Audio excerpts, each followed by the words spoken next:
In this video, we are going to understand and learn the concept of auto totaling with subtotals within the database. So until now, we have seen that if you want a particular sales like month-wise sales or month-wise profit, what we do is usually we just copy all of these fields, paste it here, go to the data, remove duplicates, click OK, and then we write sales amount and we extract it with sum if, where we select the range as months.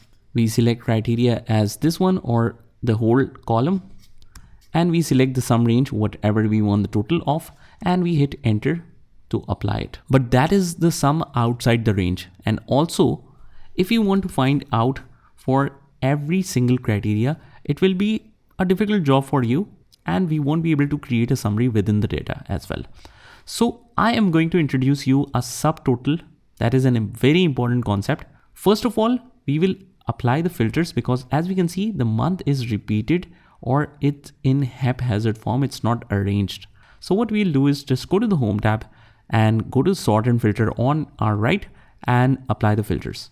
After that, we need to sort it with A to Z or Z to A, whatever you want. And once it is done, now you will notice that the months are sorted, but it is in alphabetical order and not in the sequence of the original months. That means the January should come first. So if you want to filter or sort it that way, what we can do is use the custom sort. And it's very simple to do. We'll just go to the data and click on sort. And here we will see different options. We need to sort the month field and cell values. The order should be not A to Z, not Z to A, but we will follow a custom list. In the custom list, we have already identified January, February, March in sequence. So we need to sort it according to that.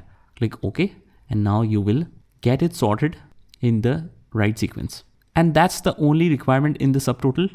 If you want to make the total of a single column, you will sort it that way. If you want it for multiple columns, which I'll show you later, you will multi-sort it.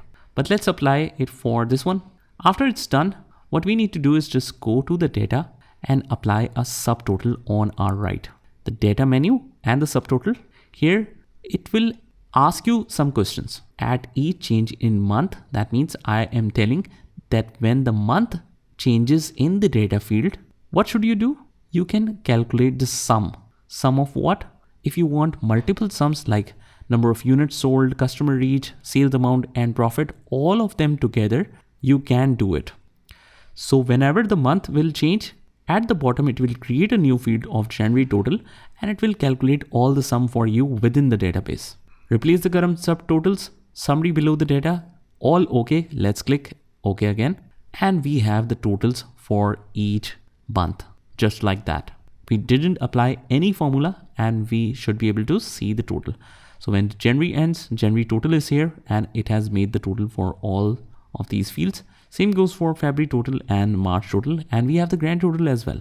Also on our left, we can see that we have 3 levels of reporting. One is 3, which is most detailed level. Then is 2, which if you click, it will automatically just close all of these summaries and it will show you the total summary. How cool is that? And if you just click on level 1, it only shows you the grand total. So it is very useful, especially if you want the summary within the data. If you want to clear it, it's also very simple. Just go to the data, go to the same area and remove them all. You should be able to remove it just like that. So that's how we can apply a simple subtotal within the data using a simple technique. Just try this by yourself and I will see you in the next one.